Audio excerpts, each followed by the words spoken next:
Hey, hello, how is everybody? It's been a while, eh? I thought whilst out walking with Koa, we'd do a bit of an update, a travel update, or a lack of travel update, and what the plan is for the future. Obviously we're out walking at the moment. I'm in a cave, which is very bizarre. Excuse the noise in the background. That's Koa in a paddling pool, I have to show you.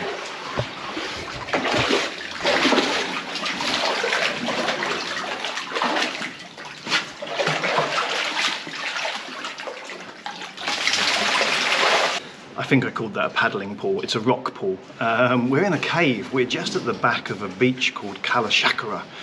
We're in Ibiza, obviously where we live. But yeah, like I said, I wanted to, he just jumped in another rock pool. I don't know if you heard the splash. And another one. Sorry.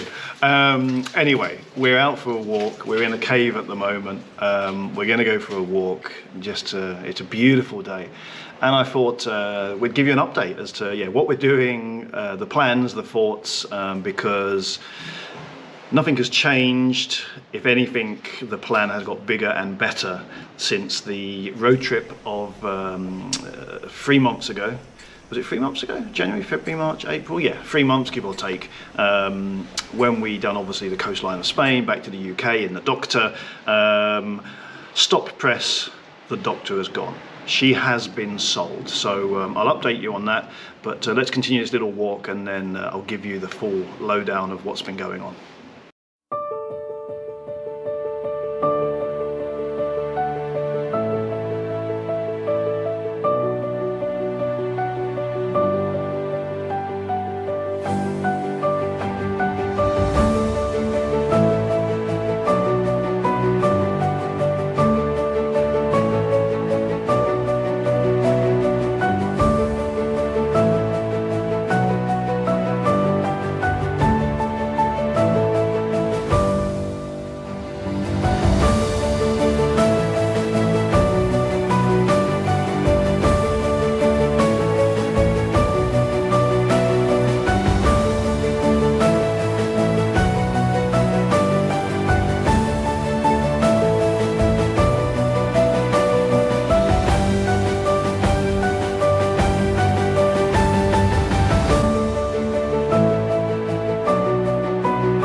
Okay, so we've found a little sheltered spot. We've come up from the cave, and I mean the views on this this peninsula, this spit of land are amazing.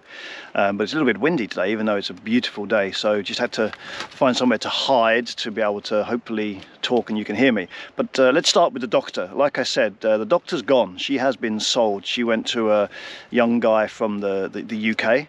It didn't take long for her to sell. I mean, if you've been following the channel and saw the van tour I did, you know, the van was in such good condition. And so, yeah, she is now, I believe, back in the UK. And it's really funny because it didn't take long to sell. But many people, even though it said on the advert that the van was based in Ibiza, they made all the inquiries and then went, oh, it's in Ibiza. Yeah, I'm not too confident to come and get it. So it's like, well, you know, read the advert. Anyway, those that were confident enough, there was a couple of people really interested, but say this young guy, Jamie, ended up buying the Doctor. I hope he is very happy if he happens to see this video. But yeah, we miss her. Because now it would be great to just jump in and escape for some weekends, but obviously we're back here working. Excuse the noise, Koa is chewing a stick behind me. I don't know if you can see him laying down here. Is he in the shot? Maybe my arm's in the way. Anyway, he's there somewhere if you can't see him. I can't because of the sun, so hopefully I caught him in there. So yeah, the Doctor went. and immediately we started thinking and planning for the future. Now, it doesn't change anything because the plan was to always, as I said at the end of the last video before we got the ferry back to Ibiza, the plan was always to spend this summer back on Ibiza saving money, obviously sell the Doctor, to then buy something bigger and better, a little bit more modern, a little bit more space, to then hit the road again, hopefully late September, early October. Obviously that's down to money to buy the next van. And we have been doing one hell of a lot of research, which I'll come on to in a moment. But because the apartment that I live in is actually going to be sold, it's kind of like given me the kick up the bum that I needed, which I always knew I wanted to do, and that is actually to leave Ibiza. I'm gonna, when I do finally set off again, sorry, hold on 2 seconds. Sorry, Koa was digging a huge hole behind me and kicking all the mud and sand up the back of me, so I just told him to stop. So yeah, it's given me the kick up the bum. The plan was always probably to leave Ibiza. I think after 8 years I've done my time here, and move on to more adventures and do some more travelling. So yeah, we aren't going to buy anything on the mainland. We can't afford a new motorhome and an apartment. That's ridiculous. But you know, the long-term vision, the long-term plan would be that. But when we do get back on the road, I think I said before, I was thinking maybe 6 months, you know, double what we've done before. Now we're thinking at least a year, maybe even 2. Who knows where that could lead us, because we want to cover off a load of Europe, potentially including going up to Scandinavia in the summer when obviously it will be cooler, and then coming back down south of Europe in the winter when it will be warmer in the south of Europe and not obviously up in Scandinavia. So yeah, so that's the first bit. Doctor's gone, we're looking for a new one, and boy have I got a list which I'll go through in a moment, of, you know, certain items in the new van that I either want 100%, they're not negotiable, or some of them could be a compromise subject to other parts and areas of the van. But let's move on. I want to get the drone up because it's a really nice day, and then I'll let you know the plans for the new van, or not the plans but the thoughts for the new van and what we would like. Yeah, what we would like and what we can afford, that's a whole different question.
So it's another day, obviously. I figured I wouldn't do all the filming in one day, and we'd move around. We are at the Tanit Caves. I've actually never been here before. Didn't quite know how to get here, so I've done a lot of Googling, a lot of looking online last night, and here we are. We made it, but it's closed. It says online that normally it's open from April till October, Tuesday to Sunday, 10 till 2. It's Saturday and it's 11 o'clock. And it's closed, which is a shame. But anyway, it's more for the walk and exercise for myself and for Koa. But let's get back to the van, because I told you about the Doctor. Now let's talk about the new van and my vision. And with my experience, limited albeit from obviously the Doctor, there's certain points that I know I want in the new van. Some could be a little bit of a compromise if needs be. Others are definitely not. And again, Koa has found something to chew, a pine cone I think it is, so I don't know if you can hear him munching away down here. You can come and say hello? Come and say hello. He's here. He is here. Look this way. Hey, look. Oh, the wrong way, you plonker. Anyway, So where should we start? Let's start with, I think, the biggest change that I want, and that's a fixed bed. I think it's a very personal choice, obviously, and maybe it would be different in a larger van, but in the camper van, obviously it was small, so we had to make the bed up every day. It wasn't a big issue, but I would really love to have a fixed bed in the next van, and that's not a compromise of any type. There will be a fixed bed. The decision is whether it's transverse, whether it's a French bed, or whether it's an over-cab bed. I don't think I want an over-cab bed. In fact, sorry, Coa's making me laugh behind the camera here. In fact, I don't think I want any form of over cab, I don't know the word, bulge. I think I want a low profile motorhome. That's probably going to be the way I go. I know maybe we lose a bit of storage, but it's only me and Koa. So I'm pretty sure if we managed in the Doctor, whatever the next motorhome is, and I'm thinking 6.5 to 7 meters, there's going to be plenty of storage, because there will no doubt be a garage as well underneath, obviously, the fixed bed at the rear. So that's the first point. I've got a little list down here, by the way. So next one, the fridge and the freezer. I think in modern day vans you can get obviously much larger fridges with a separate freezer compartment, and that's what I would like. I could, however, compromise on that if everything else in the van was perfect, because again, in the Doctor we only had a small fridge with a, well, you can't even call it a freezer compartment. It was big enough for 3 cans of beer to chill them. So I'd say we didn't really have a freezer, but it worked and it was sufficient. So, you know, with that experience and with that in mind, if I find the perfect van and it doesn't have, you know, like the large full-size fridge with the separate freezer compartment, it's not the end of the world. So that's one point also that obviously I need to consider. And then, of course, whether it's a freeway or a compressor fridge, which I'm still researching. I know that compressor is meant to be better. I don't know why. I think from watching the Roaming Radfords, Steve did say that a compressor fridge will stay cold in warmer temperatures, whereas if it's warm outside, a freeway fridge on the gas or whatever doesn't get or doesn't maintain the coolness. So maybe that's obviously the biggest positive. Anyway, that's the fridge. What else? The lounge dinette area. Obviously I had a little dinette in the Doctor, again perfect. And again, I'm going to have a larger space, a motorhome with a fixed bed. So there is that area to chill out, to lay down on. But I don't think I want a dinette area. I think I want 2 bench seats running either side, and then obviously a table would go in the middle. Having said that, I've seen other layouts where they've got a little U-shaped, L-shaped dinette one side, and then a long sofa the alternative side, which I really like. So that's up for debate, you know, in terms of the actual dinette socializing lounge area.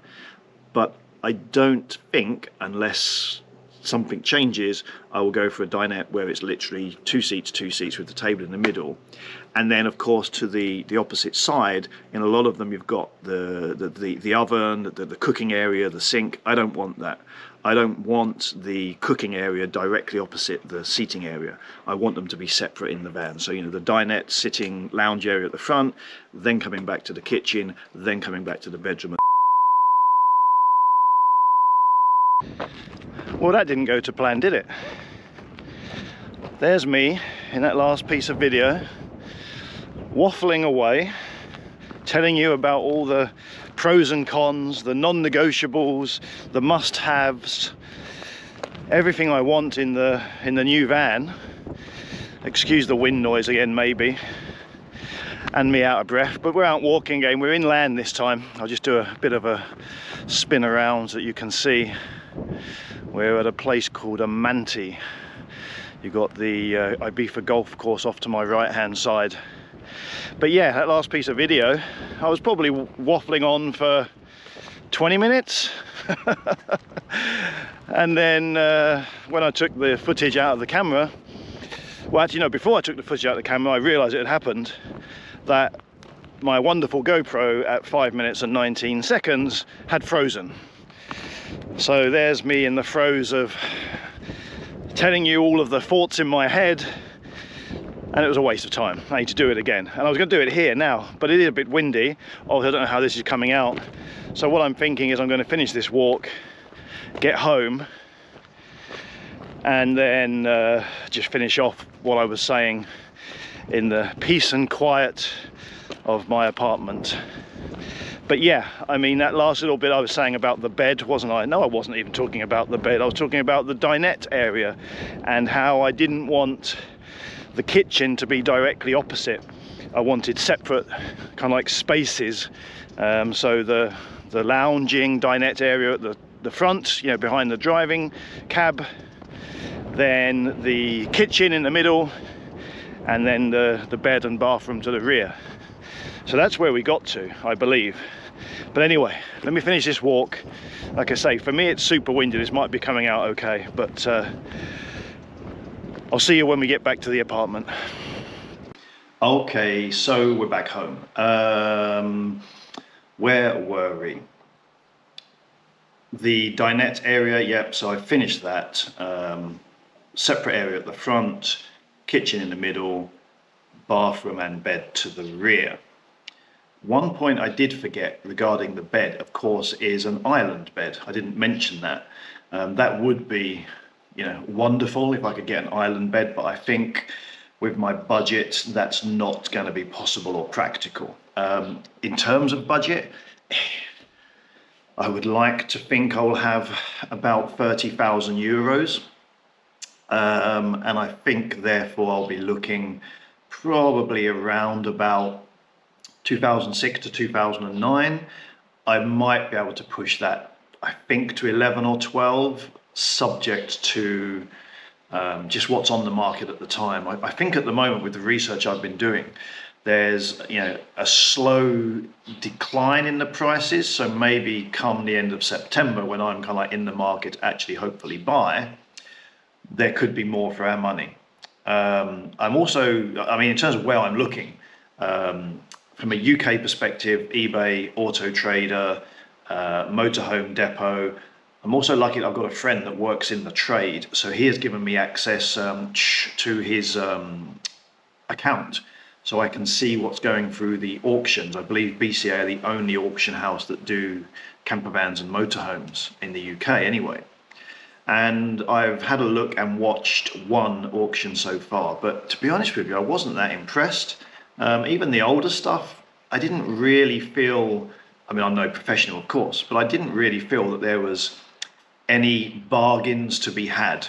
I mean, he said to me that I can expect to see maybe a 5k swing in terms of, I assume that means 5k cheaper than what it would be retail, you know, on something like eBay or Auto Trader. But I didn't see that myself. But, you know, I've got the summer to keep watching, keep learning, and see if I could potentially pick up a bargain. But the drawback there is BCA no longer have physical auctions, so you can't go to the auction hall, one, to bid and buy, but two, to even check out the stock that they have. It's all online. You have to purely go on their pictures and their descriptions, which I guess that's no different to eBay, but with eBay at least you can rock up and check out the vehicle before you buy it. Anyway, so that's from a UK perspective. And again, obviously, therefore, UK plated, which would mean, do I keep it on a UK plate? Do I import it, put it onto a Spanish plate? You know, I'm a Spanish resident now. I intend to stay living in Spain even after the road trip and traveling. So, you know, from an MOT, ITV, as they call it here, point of view, I mean, again, I said this with the doctor. For me, it's not a big issue. You know, to go back to the UK once a year for an MOT, the van is meant to be for road trips, so you do a road trip. But obviously from a convenience point of view, it was on a Spanish plate when I'm in Spain, and obviously it's a lot easier. Looking at stock in Spain, you can't buy and sell vehicles on eBay in Spain. I've not found any auction houses in Spain. There's a couple of websites, Mil Anuncios, coches.net. There's another one, Autocar24 or something like that. But for the choice, the value, the condition of the vehicle, the UK is by far the best. What I've seen in Spain thus far isn't very good, very expensive, poor condition, lack of choice. So, maybe getting something in the UK and then bringing it over and changing the plate, or leaving it on the UK plate. I don't know. We need to look into that part as well. But back to my wants in terms of a wish list. So I've got my list back down here again. Let's talk about power. Obviously, there's a big debate at the moment about gas, LPG, going fully electric. I think the type of van that I'm going to be buying, obviously, it will have, I'm assuming, at least gas on board, whether that's refillable or exchangeable bottles. Again, looking at what's out there, it's 50-50 in terms of what it could potentially come with. My ideal, because most of my travel will be in Europe, would be to have refillable bottles or an underslung tank. But again, it's not a big, no-no, or it must be on the van. If it doesn't have it, I'm happy to potentially get it installed, or just to run with refillable, exchangeable bottles. And then obviously solar. I mean, a lot of the vans I'm looking at do have solar. Whether it's a good setup or not, until I actually see it, I wouldn't know. But my plan again would be to potentially to either have it installed or have it upgraded. Not necessarily, so I've got a fully off-grid setup. I mean, I will be doing a lot, I don't know, I'm going to guess 80% off-grid. But, I'm happy to go to an air or to a campsite and plug in when needed, and, just have those facilities on the odd occasions. But I would like to have a semi-reasonable solar setup, and again, preferably lithium-ion batteries. I know they're expensive, so let's see, what's on the van, what the cost is. Bearing in mind we're looking 4 or 5 months into the future, and I'm sure prices could potentially change. What else? The bathroom. I 100% want a separate shower cubicle. Whether that is, toilet, wash basin one side of the van, shower the other side, or one area, one room, one cubicle, but within that is the separate shower. Again, with the Doctor, it had a shower, it worked great, but it meant that because it was more of a wet room, the whole room got wet, a wet room. And I'd like to avoid that. It'd be nice to be able to step out of a shower like you do at home and have a nice dry area to dry yourself. So yeah, a separate shower is a non-negotiable. I really want that in the van. I've seen a few models, Swift Bolero 680 with a French bed. They look quite nice. I saw an Eldis Aspire 225 the other day, which I think is basically, Eldis and Swift have the Bolero and the Aspire, which I think basically compete against each other because the layouts looked so similar. I think for me, the Eldis slightly looked nicer, a little bit more modern. I think one was a 2010 plate and one was a 2009, so about the same in terms of the year. But those kind of vans, that kind of size, they've both got the kind of layouts that I'm looking for. So yeah, but a separate shower would be cool. I definitely want an oven. I like to cook.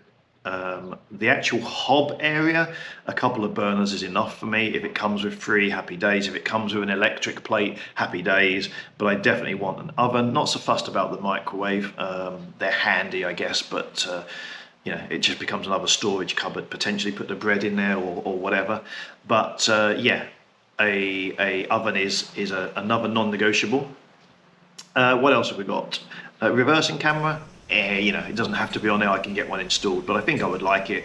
I would like to think I'm quite a good driver, but I think when you're driving a vehicle of that size, just for convenience when you're parking, a reversing camera could be good. And the last point, and I'll shut up because there's so many bits we could talk about, is again in the Doctor, for the cab area, I bought the Malenko internal thermal blinds, which obviously went on with little suckers, and they were cool. They take a couple of minutes to put up. But I would like, it's not a must-have, but I would like, factory-fitted internal blinds on the cab area, so the side windows and the windscreen. If they're not there, I'm happy to get them retrofitted. And I've watched a couple of videos. Gadget John, if you haven't seen his channel, I highly recommend you check him out. He done a full video on the installation of a company called, what are they called? Remiss, yes, because he made one or two jokes out of that. So it would be remiss not to have mentioned him. But yeah, so Remiss do an aftermarket blind setup for various different vans. So obviously, hopefully they would have one for whichever van I end up buying. And then also another channel, Will's Whereabouts, which is super cool, very funny guy. So if you haven't seen his channel, check it out. He done his own retrofit of the Remiss blinds, but he wasn't as keen. I don't think he liked them as much. I think John felt they were better, probably because he was a bit more chilled out and relaxed when he was installing them. Will was a bit all over the place. Sorry, Will, if you ever end up seeing this video. So yeah, but the point being, I would love the internal blinds in the cab area. Right, it is time to do some more research, see what we can find online. I'm slowly adding to my my bookmark pages of vans that I see that I like, so that when the time comes, I've got a few models selected. And obviously, as the process progresses, I'll keep you updated if you're interested. And then when we finally go to buy a van, I'll take you along for that journey. And if it's from the UK, that in itself is a little bit tricky, because obviously with Koa, getting him back to the UK without a car could be quite awkward, because he's only allowed on the ferries in a car, which is, I don't get this one. Someone explain it to me in the comments.